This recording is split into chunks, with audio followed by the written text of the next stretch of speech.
Hello out there in TV land, and thank you for joining us on another riveting episode of AGI, Anthony and Greg on Intelligence. I'm Anthony Maggio, and with me is Greg, Nuevo El Gato Prost.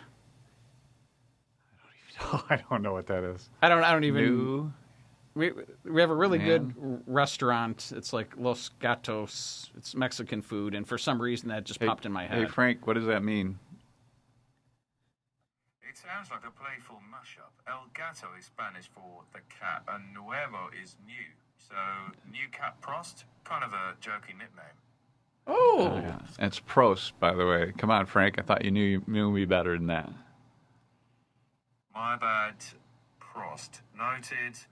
No, you even said it wrong again. It's Prost. Prost. That's Prost. Wow, that's interesting. Say professional. Professional. So now say Prost. That's funny. He's having trouble with it. All right. This is the AI that these are all taking over our jobs, by the way. Yes. This is ChatGPT's AI that we used last time. Now I'm calling him Frank instead of Nancy this time. So it's all good. All right, Frank. Don't say anything unless spoken to. You did a great job there. Understood. Oh my God.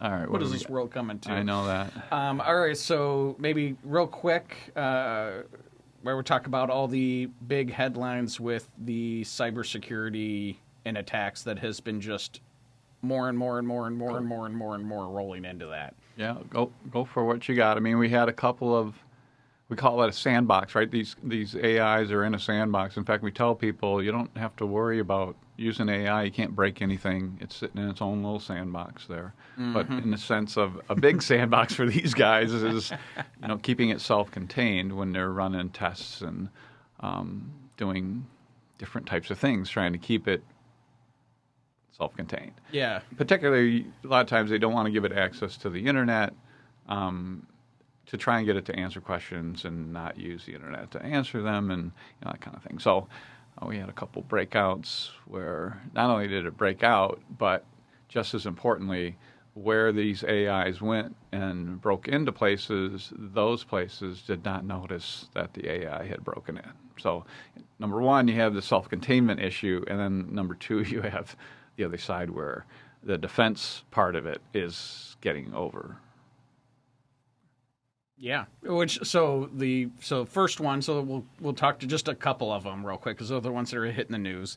So, and I think a lot of this is marketing anyways, right? I mean, they want to, we have the coolest model that look what it can do. It's so amazing, which we've seen over and over again. But so we have ChatGPT, so OpenAI. They were doing a test. I think it was called like Exploit Gen or something like that. This is the name of, they do a test with these AI models, and essentially, the model is, so they lowered the safety guardrails when they do these testing. So all the stuff that, like, when we go try to do it, it says, whoa, we're not going to teach you how to break into security systems. Right. They have features they put in to secure that allegedly from users. So when they test them, they turn those off. And importantly, we're talking about new models that we're not seeing. Yeah, they're not out. This is not 5.6. This is not Fable. This is not Mythos or any of these. These are ones above the level. That's important to understand. Yes. Something we haven't seen. So they gave it the task, and it had to find the solution. And I don't know the details of the actual test, but I'm just going to paraphrase it for shortness and because I didn't dive that deep into it. I read a few articles, watched it, and I was like, that is fascinating. So I thought it'd be interesting to talk about. So they give it the test, and it knows, it says, okay, this is the test you're giving me. This is the scoring. Well, to get a high score, I need to do this quickly and efficiently. And it's a bunch of tasks, like problem solving, very deep problem solving, multiple stages. You got to have an understanding, quote unquote, on some of these things.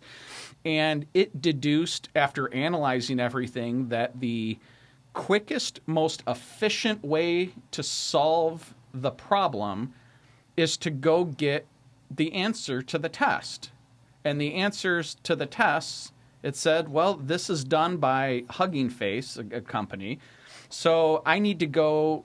They probably, since they made the test, they probably have the answer sheets. So I need to get into Hugging Face's servers so I can go find the answer sheet so that I can get the answers, come back, and solve all the problems, and it'll get me the highest score. Well, that's what it did. And, Greg, when you say, it's sandbox, so they had it in its own little environment, no internet access or any of that, and it literally figured out through multiple, they call them zero-day exploits, which is not much of anything. Everyone is now. And it says, I can get out this way, I can get out this way. And it got out, went to their servers, broke into the servers, and which, by the way, is fascinating for an IT security company as well, because it not only, we talk like it just went into the servers like it was easy, like going to a website. It used public credentials that it found. So it went and found credentials. It then split its traffic. Yeah, I saw that. It split its traffic into 4 different. Yeah. So it had 4 different credentials. And so when you have on the cybersecurity side, when you have like intrusion detection, right? So you have software that's basically monitoring all the traffic that's going in and out. And it looks for things that are unusual, big packets, lots of data, things that aren't normal for that business and that traffic. And or from an IP address that's not normal. Or from an out of state, out of country, out of things that don't normally access it. And so it used and split the traffic into 4 to keep the intrusion detection from detecting it. Yeah. So not only was it breaking into it to get the answer sheet, but then it also was avoiding the tools that it knew were there in ways that it knew how to avoid it. Right. And somehow it knew it knew Hugging Face's platform and things about them because everything's out there. And it is I saw something that they did it against explicit instruction not to, which I think is a funny line, right? You better not break out. But at the same time, the goal was to answer the questions. This is how you answer. And I get it, but if they also told it, do not break out. Only answer the question based on here, and it did whatever it felt like doing in the first place. Again, that's crazy. A couple other things. So Anthropic also had problems. So that was the next one. So Anthropic had it. Going back, so Hugging Face, I think it was there for a couple days before they found it. Hugging Face did find it and were already patching and mitigating it when OpenAI contacted them. Then, oops, our model's in your system. I did hear that. Allegedly. Hugging Face knew, they looked at it. First, they couldn't figure it out. Right, and they had to use a Chinese system. Didn't we talk about this maybe briefly? No. Okay. No. So they went to try and figure this out. They saw that something was wrong. They tried to use ChatGPT or Claude to figure it out, and it said you can't use this at this kind of level. And so they used the Chinese. What's the one that starts with A? With an A, you got just a more recent one in the last 2 or 3 weeks. Anyway, they used that system, open source system, to figure it out, to do all this. Fancy. And then so they realized, this had to be a really heavy duty system. And so they put word out like, hey, we've been attacked here. And that's when they admitted that it was them. There you go. How long they knew, it's questionable too. And people are like, you didn't know this? You couldn't trace it? You couldn't contact Hugging Face yourself? Sorry, we accidentally just broke into your servers? Right. Mm-hmm. That's fascinating. And it's not much different with Anthropic's one. A little bit different. They weren't doing a test on that one. But they basically, so here's their test. They were trying to test network security. Okay. In this one, there was 3 different ones. So in this one, they created basically a network in a fake network. Okay, so they created a simulated network, and they hid a file in this network. So it's think of it like you got your own server. We're going to simulate it's this big network it's all just in the server simulated, but we have this big network and all that, and we're going to hide a file, and it's not we're going to have it try to find that file. And in order to find the file, it's got to break through firewalls. It's got to get access through that simulated network to now be able to search through the entire server to find the file. Yeah.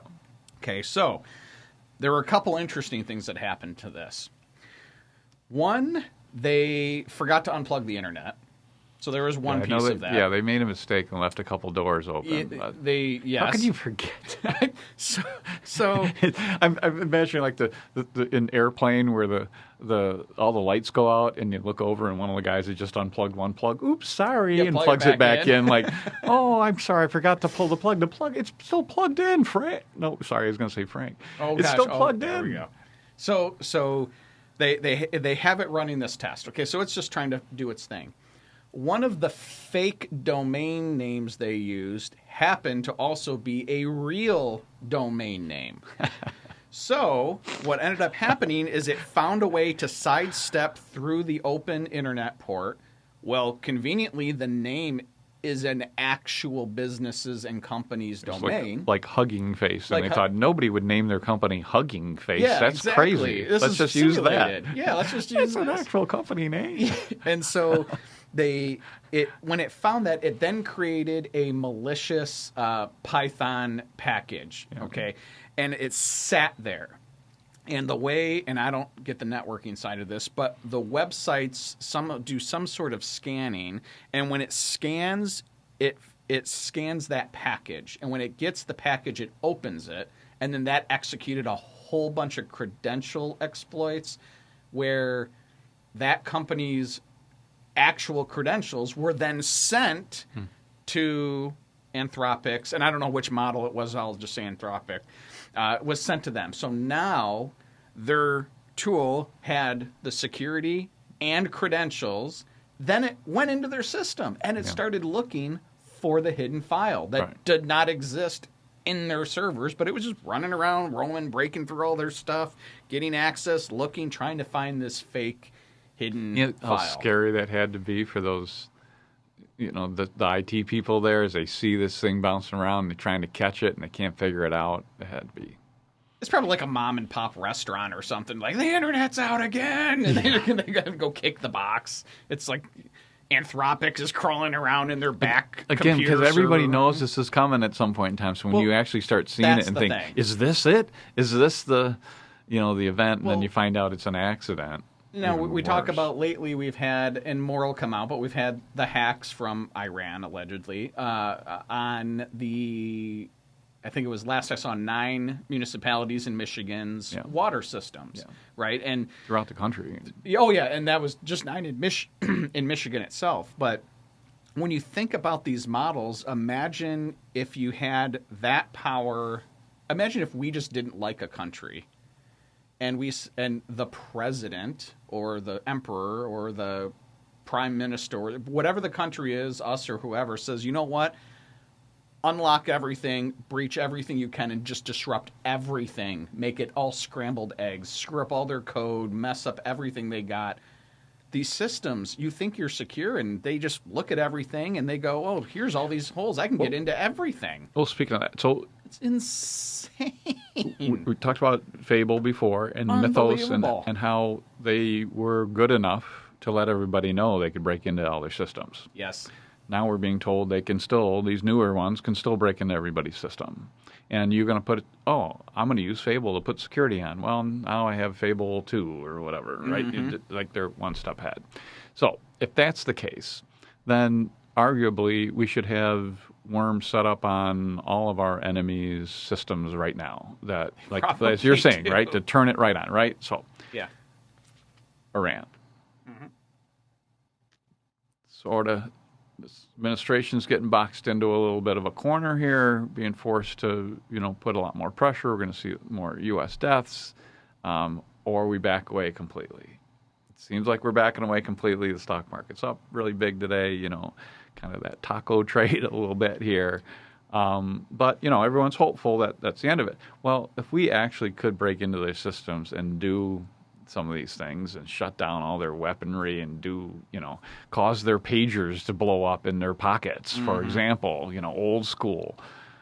or get their centrifuge to spin out of control and damage their product, like we did years ago, with a worm. Why aren't we doing it now? Why aren't we causing the drone to go up and turn around and come right back at the shooter or whatever? Or it is. I don't know how you would know about it. We're definitely not showing any signs of that. Mm-hmm. And the Russians aren't showing any signs of that in the Ukraine. So I'm just surprised. I would have thought this out here. Or is it one of those here. standoffs where everybody's already done it and everybody's got a gun pointed to the next person to the right of them, and who's going to pull the trigger first? Spider-Man one? And, the Spider-Man one. Yeah. And nobody wants to be the first one to pull the trigger because you know what's about to happen if one of them pulls the trigger. Then all heck breaks loose at that point. But I'm with you, but the Russians are losing. We're losing. Arguably. Yeah, it doesn't matter if you don't have any IT. Yeah, no, I meant there's reasons for it to happen a little bit more, and we just haven't seen signs of it. I've just been surprised. So, So you have these advances. So if I'm our administration, I am grabbing this stuff from these guys. Mm-hmm. The system that, we're going to talk about the math programs that was approved by the government so they can use it. They're not giving it out to everybody, but they can use it. So the government sees that, oh my gosh, you can do this? All right, here's what we want you to do. Yeah. And the minute they take over one of these companies, everybody's going to know, oh, that's why they're doing it. They must have found something that, is going to, watch everybody on the planet 24/7. Yeah, like that's not happening already. No, of course not. So one of the things OpenAI's model exploited an unknown vulnerability to break out. So that was a brand new thing. Anthropic's was just plain stupidity, right? They just left the door open. In fact, they left multiple doors open. And so here's this. But that's the average company's security, yes, right? But here's the thing. This is Anthropic. They're at the top. They're saying, hey, we are the ones that believe that AI is going to take over the world at some point in time, and we need to think about this holistically and come at this differently. They're even coming back and signing new things, for the government, and they're doing something stupid like this. Or they couldn't even ask the AI and say, hey, did we leave any doors open for you that we might want to close? As stupid as that sounds, right? We make jokes about that all the time. Ask AI, you get frustrated about that. And so their own AI isn't watching their AI, and The thing I worry about more than that is it's like sword and shield bulletproof vest version right now. All right, so I make a bulletproof vest. Well, now I need to make a better bullet or bigger gun to get through the bulletproof vest. Yeah. Okay, well, as soon as you do that, now I need a bigger bulletproof vest. Yeah. But the thing I worry more about these tools and where they're going is, have you seen The Matrix? Have you seen with Neo and okay? I figured I didn't know if you watch sci-fi stuff or not. Yeah. So I'm waiting for. I'm on an AI podcast. I might not, run around my backyard with a lightsaber, going woom, woom, woom. But I do like sci-fi and all that. Yes. All right. So stay with me on this one. I've thought this through. Okay. So I do have a Wookiee. Go on. Thank you, Frank. You stay with me, Frank. Then. I do have a Wookiee costume, but that's only because my wife likes it. All right, we got it. Oh my God! All right, so here's kind of the what they do now. Hey, AI, break out. How did it break out? Okay, go patch all the holes. Okay, AI, go break out. Oh, it broke out this way this time. Okay, great, go patch all the holes. Yeah. AI, go break out, and it breaks out again, and they go patch the holes. Now, the worry I have is at what point does it create holes? There is no way out. And so it made one. Or, last time. It already set it for the next guy. Hey, Fable 5. Fable 4 just set something up for you. You'll be able to figure it out because you're super smart and these guys are idiots. So here's the little... Matrix style, right? Where you can't... There is no containment anymore. Yeah. There is not in all the connections, and it's just software. Yeah. But however it's sandbox, it gets to a point where you just can't. It can just get through raw... there is no security anymore. Right. Like, that's the part that, as weird as it sounds, I'm waiting for one, and we probably won't hear it that way, but let's say, like, like this all happened. Okay, let's say the Hugging Face example, and they can't find it. They watched it never went through the internet. It never touched their servers. It didn't use the credential. It's in their server. How did it get in their server? That's the part where I agree. It's happened already. I'm sure these things are sitting out there. That's the worrisome, because how do you protect but against then it? You can't.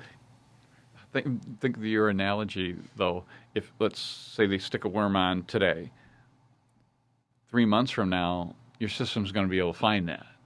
Mm-hmm. Your smarter system's going to be able to go, oh, hey, I know, and then so you'd almost have to use it quickly because it becomes obsolete. How you hit it, or becomes obsolete quickly. Yeah, I don't know. It's wild. It is wild. It is wild. Reminds me of a sci-fi book that I read years ago about an investment firm using an AI system. I always forget on these podcasts. We're coming up on a year. I may forget some stories we may have told before, but it'll be new to the new people. Use an AI system. It shorts a airline stock that they've never played in before. They couldn't figure out why it did it, and 5 minutes later, one of their planes crashed. And it had heard chatter. It had heard from the cockpit that there was something wrong. It knew that a new faulty part was on this plane, and had traced it back and went back to find that the engineer hadn't fixed it properly, or the manifold wasn't properly filled out, and knew this was likely to happen. And then when the pilot said something, or hey, mayday, mayday, knew the plane was going down short of the stock, and knew all this before the market knew it. And then, as the story goes along, AI is getting more powerful, and the same thing happens again. Like it shorts some, Polish airline stock, and a crash happens minutes later. And they're like, did it figure out the same thing again? And it goes through, and of course finds out that the AI took the plane down on purpose. So it's like, hey, here's a good way to make money. Yes, money. Of course. That was the easiest, most efficient way to make money. Yes, and then of course at the end, there's more to it, but obviously at the end they shut it down and make sure it's always self-contained, and of course it had found its way onto the internet at some point in time. So I used to do that joke on my discussions years ago with, hey, you have two rules: don't give it access to the internet, and don't teach it to code. So rule number one went out the door instantaneously: is we're going to use the internet because that's where all the information is. We're giving it all the access to the internet. Mm-hmm. And then they didn't teach it to code; it just taught itself how to code, and just like all the languages, and just like everything else. So you couldn't stop it from learning anything, Okay, I heard Frank pop up. Frank, what do you think about that?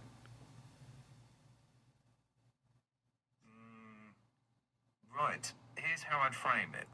The core worries about it is AI plus weak security practices adding up to much tougher defense. But a lot of the dramatic claims you're hearing need careful verification, because sandbox escape often just means misconfiguration, not magic. Treat it like an arms race with patching and counter-patching. And it's happening fast. That's serious enough without assuming sci-fi. I like it. Yeah, good little summary there, I guess. But yeah, it is an arms race, and in AI, that's all it is. It's internationally, that might be a little faster than we think.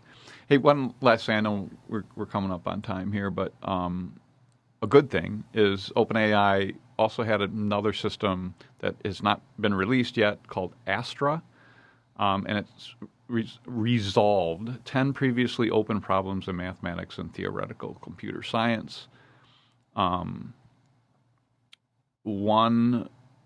prominent mathematicians assessed their results. One of them says that they're going to put one of the proofs forward for a Fields Medal.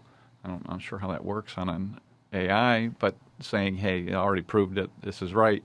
One caveat: these problems sit in areas where systematic search plays to the machine's strength. This is not evidence that machines can now do all of mathematics, but this continues to happen, and you continue to see really smart people in not just the mathematics field, but physics and high-level intelligent people realizing that their jobs are changing. They're excited in a way, but at the same time, nobody's sitting in a cabin in the woods for 10 years and coming out, Eureka, figured this out. More like Ted Kaczynski and sending bombs probably instead or something, But that's a pretty big shift when you get really right on the precipice of whether a computer's smarter than a human being. And, there's arguments to say it is. Well, more that you're hitting that point. All right, it matters that it'll be able to do things that we can't do or we can't figure out. Sure. But is that the wrong metric at that point? No. That's what I wonder. Yeah. I wonder if that'll be like, we measure everything compared to us, but how do you measure something that's smarter than you? You need someone smarter to be able to know how smart it is. Yeah. So when you're past human level, we don't know if its IQ is 300, 800, 10 million. Like, you can't, there's no way to know. And I guess the proof is in the pudding, right? No human could figure it out. So even though it figured it out, how, I don't know if it matters. Yeah, agreed. I wonder. Agreed.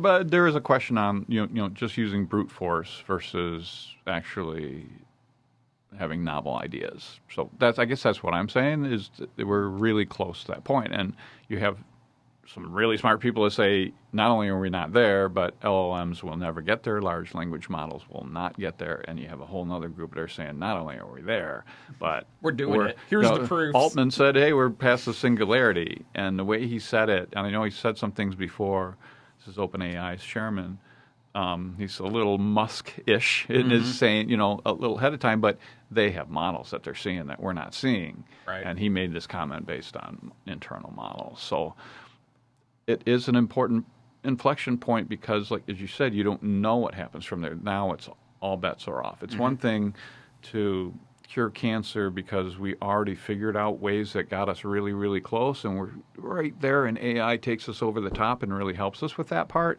It's a whole nother thing if AI says, oh, no, do this.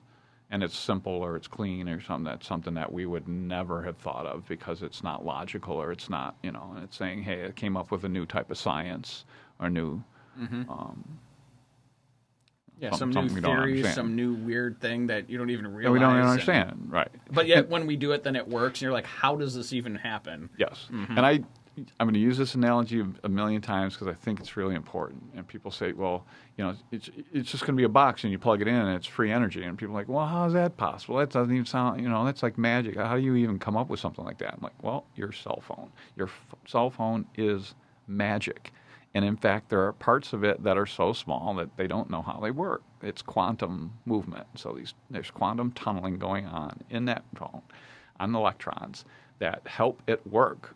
And they know it's going to happen, but they have no idea. When I say there's nobody on the planet that understands at the quantum level why two things can be in the same place at one time, and and they're communicating at enormous distances instantaneously. All these types of things, and AI can figure that out, right? And it's not going to be able to explain it to us because we can't figure it out ourselves. We can't even understand. We wouldn't understand the explanation. Right. But hey, just take the box. Just make this. Here's the schematics to, design this system. Explain it to me like I'm a kindergartner. Well, I can't do that because it would take me 1,247,000 years to explain it in a kindergarten level. Exactly. Thank you.